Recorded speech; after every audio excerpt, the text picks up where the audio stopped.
Buenas tardes tengan todos ustedes. Nos conectamos hoy 24 de mayo del 2023 como todos los miércoles a la 1 de la tarde con 2 minutos en esta oportunidad para tratar algunos temas de actualidad, de coyuntura, de importancia, que es necesario conversarlos y dar siempre nuestro punto de vista. Siempre comenzamos analizando algunas acciones del gobierno. El gobierno que cuando toma buenas decisiones nos afecta positivamente a todos los ciudadanos, hombres y mujeres de todo el país. Cuando toma malas decisiones, cuando, como se dice comúnmente, mete la pata, también todos somos perjudicados. Por eso nos interesa ver siempre qué acciones está tomando el gobierno, qué son los temas de importancia nacional para el gobierno presidido por la dupla Boluarte-Otárola, ¿no? La presidenta y el primer ministro que en equipo toman las decisiones, ¿no? Y hemos visto que la última semana su prioridad, lo más importante para el gobierno, en beneficio de todos los peruanos, es un proyecto de ley que han presentado al Congreso de la República para hacer lo que ellos llaman la presidencia remota. Miren, tantos problemas que tenemos en el Perú. Tenemos problemas que recién acabamos de ver los informes del Banco Central de Reserva que nos indica que en el primer trimestre de este año la inversión privada ha reducido, se ha disminuido de manera sustantiva, de manera muy importante. 12% de crecimiento negativo de la inversión privada. Esa cifra no la tenemos hace décadas en el Perú, hace décadas. Y eso es realmente preocupante, ¿no? Porque sumado a los resultados de este primer trimestre se hacen ya las proyecciones, ¿no? El Fondo Monetario Internacional estima a la baja la proyección del crecimiento del PBI para este año 2023. El año pasado se preveía que el crecimiento del PBI iba a estar encima del 3%, que todavía es una cantidad mediana, ¿no? Conservadora. Ya los primeros meses de este año dijeron no, va a llegar solamente al 2.8, después dijeron 2.5, ahora el Fondo Monetario Internacional prevé que este año el crecimiento será solo de 2.2.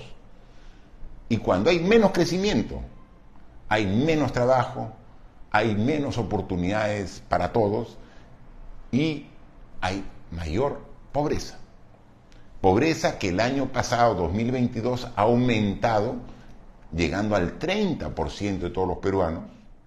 Realmente una cifra preocupante.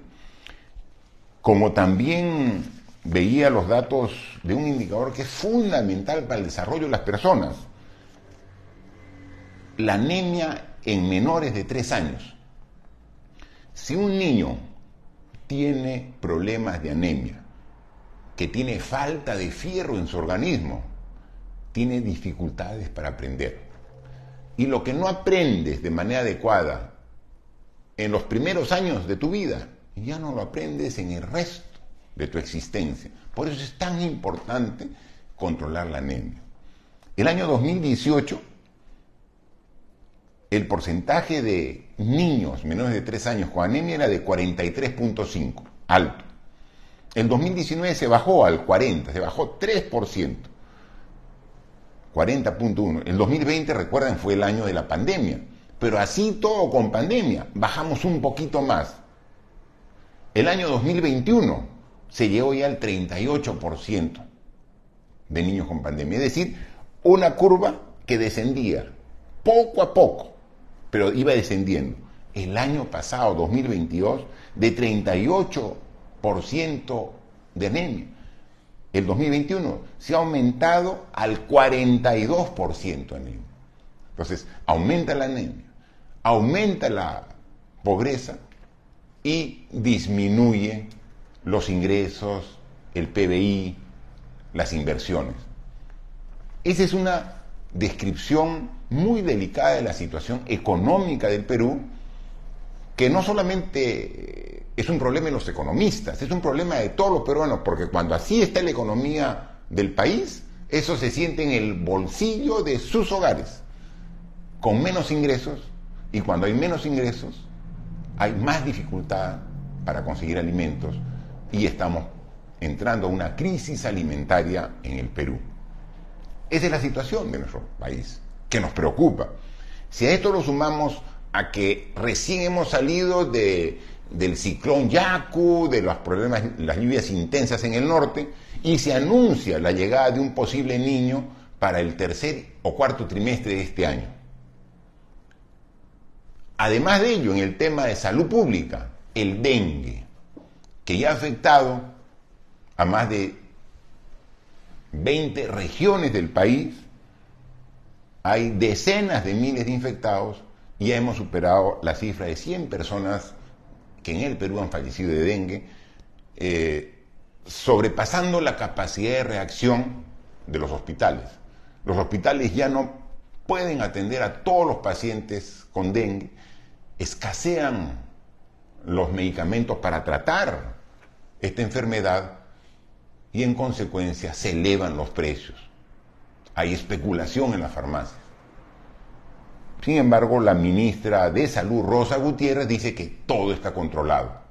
Pero cuando uno ve y escucha la opinión de la población afectada por el dengue, ve que esa declaración de la ministra Rosa Gutiérrez, fundadora de Perú Primero, Rosa, sí, ella es fundadora de nuestro partido, Perú Primero, pero claro, hizo una pausa a su militancia en el partido para, de manera personal, tomar la decisión de ser parte del gobierno de la presidenta Boluarte. Está bien, está en todo su derecho, ¿no?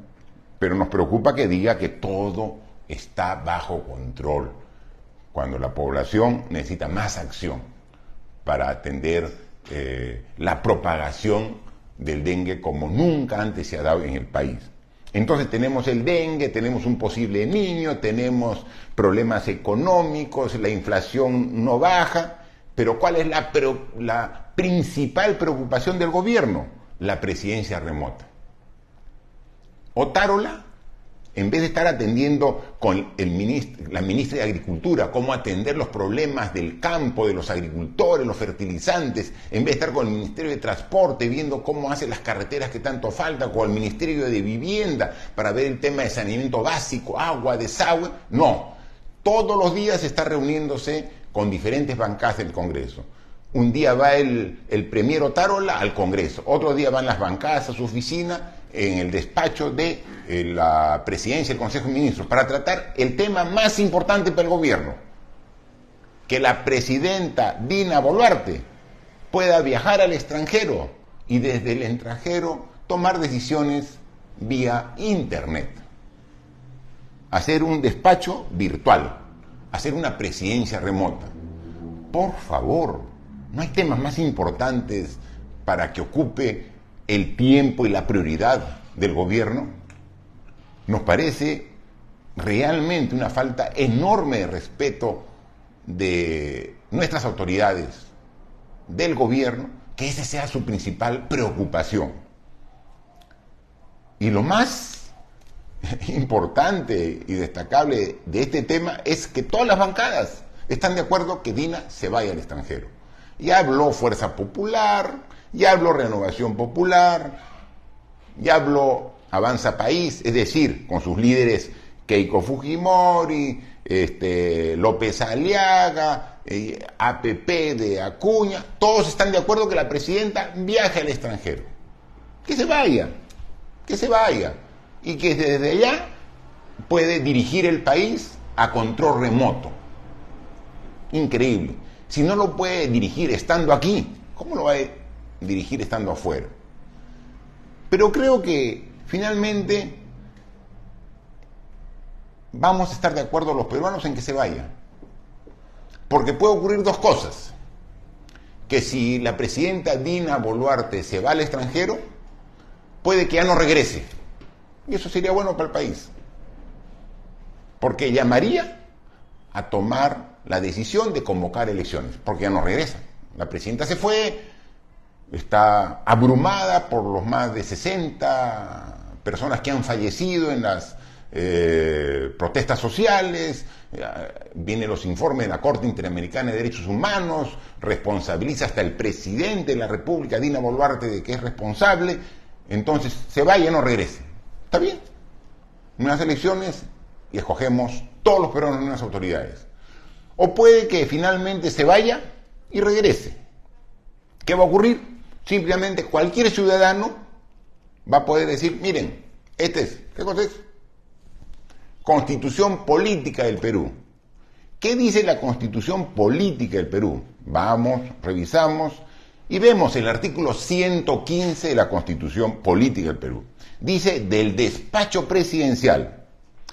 Cuando el presidente de la República sale del territorio nacional, se encarga del despacho el primer vicepresidente. En su defecto, lo hace el segundo vicepresidente. Así de claro es el artículo 115 de la Constitución, que todos estamos obligados a cumplir, principalmente las autoridades. Todos sabemos que Pedro Castillo era el presidente y en vez de tener dos vicepresidentes, tenía solamente una vicepresidenta, Dina Boluarte, porque el segundo vicepresidente, Vladimir Cerrón, fue tachado en el proceso de inscripción de su lista. Entonces, al haber vacado al presidente Pedro Castillo, asume, y eso es correcto, Dina Boluarte la presidencia de la República. Entonces, Dina Boluarte es la presidenta, constitucionalmente, pero así como ella asumió la presidencia por el respeto a la Constitución, también tiene que respetar la Constitución. Y en el artículo 115 no hay opciones para que ella pueda dejar la presidencia porque no hay nadie que se puede encargar de la presidencia. Nadie puede, según este artículo de la Constitución, responsabilizarse del despacho presidencial. No hay que yo me voy y me llevo el despacho. Eso no se puede hacer, presidenta. No se puede hacer, congresistas. Eso es transgredir la Constitución política del Perú. O quizás eso quieren los congresistas. Quieren hacer que pise el palito la presidenta Dina Boluarte. Decirle, sí, te permitimos que te vayas con una ley, contraviniendo la Constitución. Y si tú no respetas la Constitución, inmediatamente dejas de ser presidenta. Quizás quieren que se vaya para cuando ella regrese y encuentre a Williams, el presidente del Congreso, sentado en el asiento del presidente de la República. Quizás eso es lo que quiera, ¿no? Sea como fuera, está bien que le den la salida inconstitucional para que vaya. Y la justificación, ¿saben cuál es? Que vaya a defender al país ante los ataques del presidente Colombia, el presidente de México, Petro o López Obrador. Pero ellos, para hablar mal del Perú, ¿viajan? No, lo hacen desde Colombia y desde México. ¿Por qué no defiende al país desde aquí? Yo le planteo el mismo argumento a la inversa. Dice de que la presidenta puede viajar, ese es el argumento del proyecto de ley, porque ahora han avanzado tanto las comunicaciones que desde cualquier país del mundo ella se puede conectar con el Perú. Si es tan fácil como lo dice, y es verdad, ¿por qué no desde el Perú se comunica con cualquier país del mundo para defenderse de los ataques de Petro, de López Obrador? Quizás antes en el pasado, cuando no había esta facilidad de comunicaciones, era necesario que viaje la autoridad para llevar el mensaje. Pero ahora, por su mismo argumento, ya no es necesario, porque lo puede hacer desde aquí, en el Perú, sin descuidar los principales problemas del Perú, que quiere hacerlo para irse a darse una vuelta por el mundo.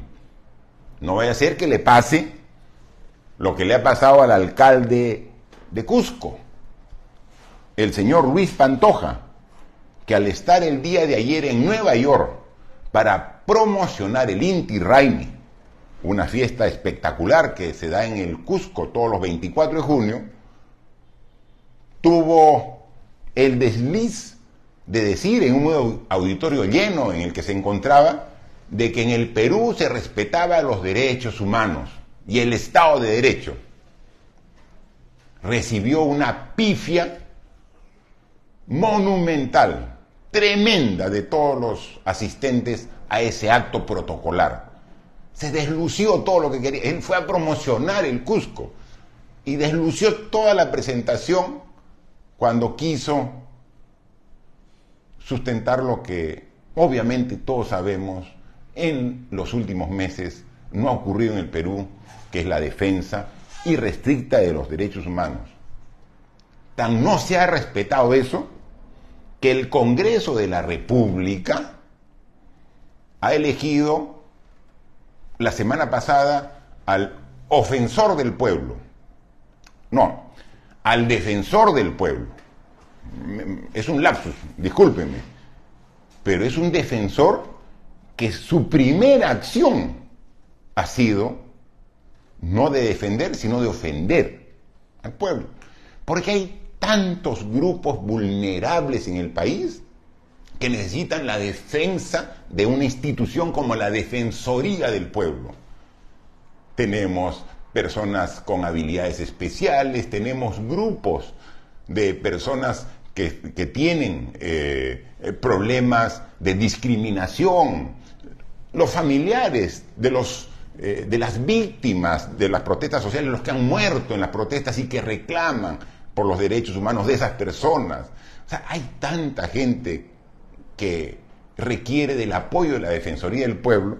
Sin embargo, Josué Gutiérrez, el flamante defensor del pueblo elegido por el Congreso de la República, su primer día se estrena recibiendo al grupo llamado Los Combatientes, que es un grupo de choque de la extrema derecha, la que llaman la DBA, con su dirigente máximo Roger Ayachi. O sea, son los que atentan contra los derechos humanos. O sea, recibe no a los que son afectados en sus derechos humanos, sino a los que afectan. Entonces, ¿qué tal forma de inaugurar su gestión el defensor del pueblo elegido por el Congreso de la República? Porque el Congreso de la República se ha propuesto tomar todas las instituciones, romper el equilibrio que debe haber en el país, en la sociedad, en el Estado peruano. Primero ha capturado el Tribunal Constitucional, ha puesto a gente en el Tribunal Constitucional, el Congreso, que hace absolutamente todo lo que diga el Congreso. Recientemente ha sacado el Tribunal Constitucional un pronunciamiento donde dice que el Poder Judicial no puede de ninguna manera contradecir lo que diga el Congreso, cuando también eso es otro poder y tiene que haber el derecho de otra opinión y otra definición en temas que son de interés público. No, el Congreso, la voz del Congreso es la que manda, según el Tribunal Constitucional. ¿Pero por qué lo dice? Porque lo ha puesto el Congreso. Como hace tiempo capturó la SUNEDU, tirándose abajo todo el esfuerzo en mejora de la educación universitaria que hemos hecho los peruanos en los últimos años. SUNEDU, Tribunal Constitucional, Defensor del Pueblo. Ahora ya quieren, el próximo año, intervenir la Junta Nacional de Justicia, que es la institución que elige a los jueces y fiscales, los que imparten justicia. ¿Qué imparcialidad va a haber si el Congreso se mete sus garras políticas en una institución que busca la justicia? Pero no solamente eso, ya hay proyectos de ley del Congreso para intervenir los organismos electorales, Jurado Nacional de Elecciones, RENIEC, ONPE, que son organismos autónomos, pero que ya no van a ser autónomos porque el Congreso va a entrar a intervenir. Es decir, un Congreso con menos del 6% de aprobación de la población quiere tomar las decisiones de todas las instituciones que conducen el Estado peruano, que conducen la sociedad. Qué contradicción, ¿no? Un Congreso que ya no representa a los peruanos. Es el Congreso que quiere realmente manejar a su regalado gusto las instituciones. Para esto han configurado un pacto interno donde ya no hay ideologías, hay intereses dentro del Congreso, que también se unen a los intereses del gobierno. Este es un toma y daca entre las posiciones internas del Congreso y el Congreso y el Ejecutivo, el gobierno. Es un toma y daca, sin pensar ya en lo mejor para el país, sino solamente en lo mejor para los intereses de ellos mismos. Y como para eso necesitan más presupuesto, siguen pidiendo. Y lo que piden no tienen ningún problema, porque puede faltar medicinas para el dengue, puede faltar presupuesto para colegios, para hospitales, pero no falta presupuesto para el Congreso. Lo que pide el Congreso, ahí está el MEF, tiene la orden de la presidenta y del premier para que lo que pida le dé. Ya está llegando casi a los 1.000 millones de soles de presupuesto anual. Un presupuesto que nunca antes ha tenido el Congreso. Si ahora dividimos el presupuesto que tiene el Congreso de la República entre los 130 congresistas, sale que cada congresista gasta al año más de 7 millones de soles. ¿Pueden creer? Más de 7 millones de soles nos cuesta a los peruanos cada uno de los congresistas. Es la suma de su sueldo, más la suma de los sueldos de los empleados, más la suma de las alfombras, las construcciones, los mantenimientos, todo eso nos cuesta más de 7 millones de soles. Cuando hace poco era solo 1 millón. 7 millones de soles por año nos cuesta a todos los peruanos los congresistas. ¿Y cuánto aportan al desarrollo del país los congresistas? Ustedes tienen las respuestas. Así que sigamos adelante, pero seamos conscientes de la situación, porque vemos el gobierno, vemos el Congreso, y aquí en Lima lo que vemos es a un alcalde, López Aliaga, que está feliz con su mega obra. Ya Lima es potencia mundial porque ya construyó una playa artificial. Ya es potencia mundial. Y está tan contento el alcalde con su playa, que ahora quiere construir otra playa artificial. Es decir,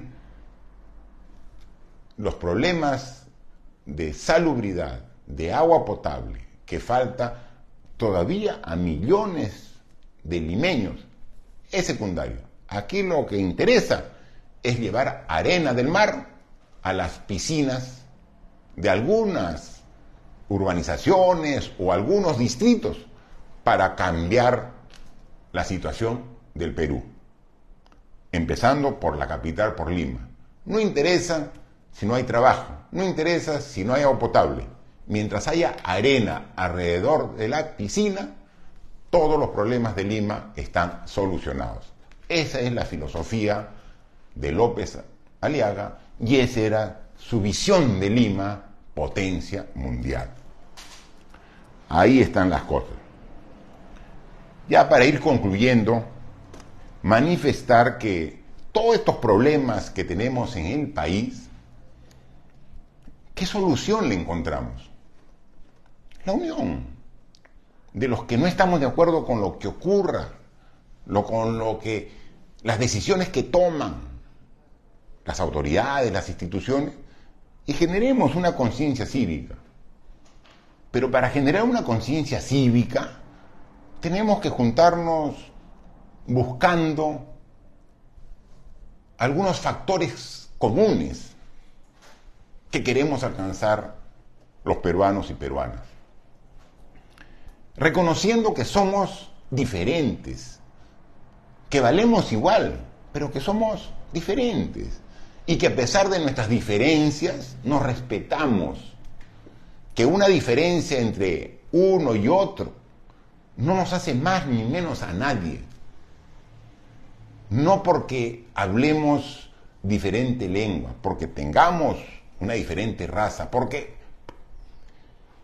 somos parte de un credo, una religión diferente, vamos a distanciarnos. Tenemos que unirnos. Y miren, justo estamos en esta semana en el Perú celebrando el Día Nacional de la Diversidad Cultural y Lingüística. Qué oportuno ser consciente de ello. En el Perú, como en el mundo, se está recordando el Día Nacional de la Diversidad Cultural y Lingüística, y desde el año 2002, a iniciativa de la Asamblea General de Naciones Unidas, también se celebra en esta semana el Día Mundial de la Diversidad Cultural para el Diálogo y el Desarrollo. A nivel mundial, diversidad cultural para el diálogo. A nivel del Perú, diversidad cultural y lingüística. Pero esta diversidad no debe ser que nos alejemos y nos separemos. Tiene que lograr sumar, hacer sinergia entre los peruanos para juntarnos y buscar un camino común para salir de esta situación en que nos encontramos y que nos genera desesperanza por todo lo que está pasando. Si es posible cambiar, si es posible mejorar, si es posible lograr un progreso y desarrollo equilibrado para todos los ciudadanos, hombres y mujeres de nuestro país. Depende que nos unamos, los que queremos cambiar las cosas, no por intereses particulares, sino por el bien del país. Cuando vemos la situación, cómo se encuentra, yo creo que debe generarnos a todos un esfuerzo de unidad para lograr salir de esta situación que a todos nos es incómodo y difícil. Para terminar, quiero comentarles algo particular, más que particular, personal, ¿no? Justo hoy día, temprano en la mañana, me llegó una noticia de un amigo, promoción de la universidad, ¿no? Que es de mi código, y que si bien no frecuentaba mucho, sí tenía cercanía como ex estudiantes, los dos de la UNI, ¿no? Los dos somos ingenieros civiles de la UNI. Es mi amigo Carlos Carreño, quien recién hoy día me dan la mala noticia que ayer falleció, ¿no? Y obviamente eso afecta. Es un amigo más o menos de mi edad, creo que tiene 1 o 2 años más que yo, y murió, ¿no? Y murió ayer, ¿no? No sé, me hace saber, y murió de cáncer, ¿no? Cáncer al colon, comunica su familia. Y eso me genera, obviamente, tristeza porque es un amigo, pero también reflexión que la vida es tan frágil, ¿no? Yo estaba hace algunos meses, creo que unos 5 o 6 meses con él en una reunión, en un almuerzo, y normal, lo veía normal, y nos reíamos, hablábamos, conversábamos, almorzamos rico un día, ¿no? Y tan frágil que es la vida. Y ahora recibo una llamada diciendo que Carlos Carreño ha fallecido, ¿no? Y es motivo de reflexión, ¿no? De que hagamos siempre las cosas bien, porque no sabemos cuánto vamos a durar. Puede ser de un momento a otro que tengas que dejar esta vida, y que sea pues nuestro paso por esta vida de la manera más positiva, ¿no? Buscando hacer las cosas bien, sin dañar a las demás personas lo menos posible en todo caso, y no de manera adrede y voluntaria. Y dado que mi amigo ha fallecido por cáncer, hagamos en la medida posible controles, chequeos, porque es una enfermedad silenciosa, ¿no? Cuando ya sentimos algunos síntomas es porque ya es demasiado tarde. El cáncer es curable si es que lo detectamos en una etapa temprana de la enfermedad, y para eso hay que hacer los chequeos, ¿no? O sea, yo sé que es difícil, hay personas que no tienen para el diario y decir hazte un chequeo, pero en la medida de lo posible cuidemos nuestra salud, que finalmente es lo más importante que tenemos, porque cualquier otra cosa vamos a poderla desempeñar de manera adecuada si tenemos salud, si tenemos fuerza, si tenemos ganas, entusiasmo, compromiso, que es lo que tenemos nosotros, y estoy seguro que también lo tienen ustedes. Así que con la tristeza del caso, pero con la fuerza de seguir adelante, me despido con ustedes hasta la próxima semana. Gracias.